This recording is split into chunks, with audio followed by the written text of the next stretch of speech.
Hi everyone, my name is Carla Torres Sueiro.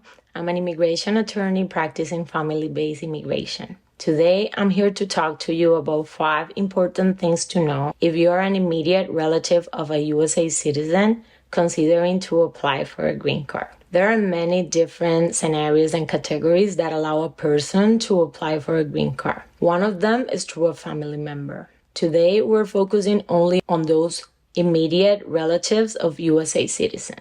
So first, who are considered to be immediate relatives? For this purpose, immediate relatives are those family members that have a close family relationship with the U.S. citizen. It will be the spouse of a U.S. citizen, the child of a U.S. citizen that is under 21 years old and not married, and the parent of a U.S. citizen, as long as the U.S. citizen is at least 21 years old or older. Second, the process for applying for a green card is different depending on whether the immediate relative is in the United States or outside the United States. For both scenarios, the first step is for that U.S. citizen to file a family petition for the immediate relative. That's the reason why if you're a parent of a U.S. citizen, then that U.S. citizen needs to be at least 21 years old to file a petition for their parent. The purpose of a family petition is to prove to the government that relationship that would allow that immediate relative to become a legal permanent resident in the U.S. In other words, getting a green card. If you are the spouse, the child, or the parent of a U.S. citizen and you are currently in the U.S., you may be able to apply to become a legal permanent resident, which is known as adjustment of status, without leaving the United States. You could also apply for a work permit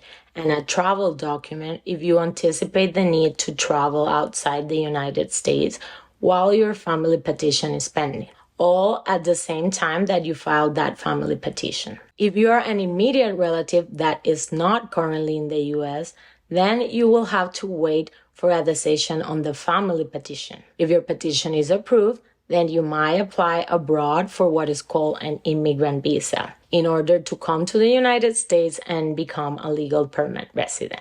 This is known as a consular processing because all of the process happens abroad at a U.S. consulate outside the U.S. Have in mind that under this scenario, because you're outside the United States, you cannot submit an application for adjustment of status or a work permit application together with your family petition. But number 3 is that the good news is that to get a green card are always available for immediate relatives.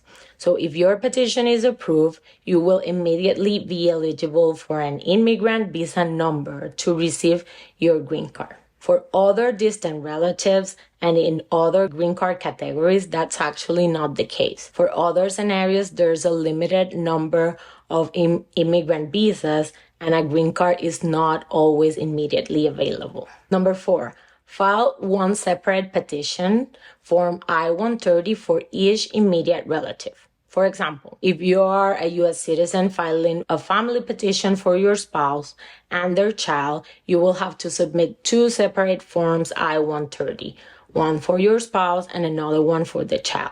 Have in mind that that child must be independently eligible for a green card. For example, they will have to be under 21 years old, not married, and meet all of the other government requirements to receive a green card.